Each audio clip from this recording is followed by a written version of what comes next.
Не взбив яиц, коржа бисквитного не испечь. В кулинарии очень многое начинается именно с этой нехитрой процедуры. И сахар, и масло, и мука, ингредиенты для выпечки тоже привычные, но не все так тривиально в рецепте.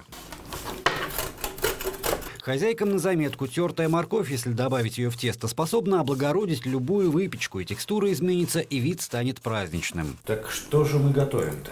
Мы готовим морковный торт по английскому рецепту. Свой первый торт Арсен Исрафилов испек в 15 лет. Говорит, тетя научила. С тех пор он точно знает, что станет кондитером. Первыми ценителями его таланта стали родственники. Перед ними больше не стоит проблема, где заказывать торт: на свадьбу, юбилей или день рождения младшей дочери.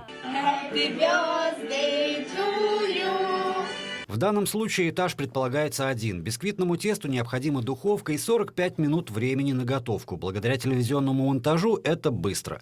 Тем более, что есть точно такой же морковный корж, но побольше и уже с кремом. Светлым, как мечта, открыть собственную кондитерскую. Со временем открою.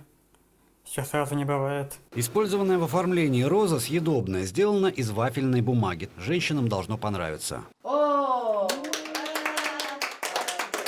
За праздничным столом мама, тетя и бабушка. Торты в семейном кругу Исрафиловых никогда не бывают покупными. Еще маленький был, пластилином все он лепил. Потом, если начинаем с мукой возиться что-нибудь, он тоже что-нибудь берет, ну, и ругали его, конечно, он же пачкает, все такое. И так все пошло. Готовя торты для близких, Арсен еще ни разу не повторялся. Все время находит новые рецепты и экспериментирует сам. Недостижимая пока высота – это муссовый торт. Быть может, рискнет приготовить его на собственный день рождения. Он у него в конце марта. Александр Калинченко, Ренат Искужин, Вести, Башкортостан.